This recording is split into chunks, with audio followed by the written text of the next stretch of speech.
Hi, I'm Kim Mooney, Director of Community Education for Hospice Care of Boulder and Broomfield counties. I'm going to talk to you today about grief rituals, and I'd like to start out with a story. For 7 summers in a row, my mother and her best friend Jane would come to Colorado, and my best friend and I would take them out on some kind of an adventure in the mountains. The second year they came, we all painted our toenails blue, which was quite outrageous for them, and we ended up doing it every year that they came. When Jane was dying in a hospice center in Nebraska, the picture of our blue toenails was out on the mantel. And when she did die, spontaneously, every woman at her funeral showed up with blue toenail polish on.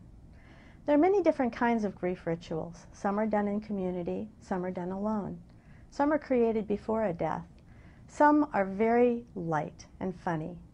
A woman who had lived her whole life with great humor sent a letter out to her friends a couple of months before she died, entitled Adios Amigos, and it gave all the people in her life a chance to write back to her and tell her how much she had meant to them.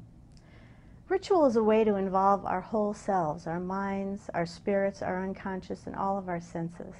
We use symbols, myth, images, and ceremony to create meaning out of our experience and to allow us to rest in the liminal spaces that death opens up. All grief rituals concretely acknowledge that important transition is taking place, and they allow us to create legacies. They also help us to feel a part of something larger than ourselves, and they can foster safety, comfort, nourishment, and strength. There are basically 2 different kinds of power in rituals: sacred power and lauric power. Sacred power comes from performing traditional rites that we have done for centuries. That can be things like planned funerals, Catholic requiem masses, or sitting Shiva in the Jewish tradition.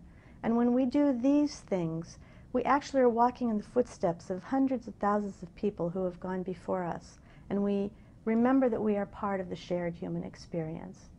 Lauric power really belongs to rituals that happen in that moment and that place to those people. And in these we recognize the uniqueness of that loss. So spontaneous gatherings of mourners showed up at Columbine High School 10 years ago after the mass killings there, and left mountains of flowers and wishes and prayers for the victims and their families and for the rest of the school. In these more personal rituals, we find unique ways to mark our relationships and significance of our deaths. So a father creates a video for his children so they won't forget him, and for his grandchildren who will never know him. A group of friends shave their heads when one of them has lost his hair to chemo. And 3 best friends make a handprint collage on t-shirts when one of them is dying, and she's buried in her t-shirt. Grief rituals can be as sophisticated as developing art classes, memorial funds, or they can be as simple as lighting a candle on someone's birthday or anniversary. A 29-year-old dying of melanoma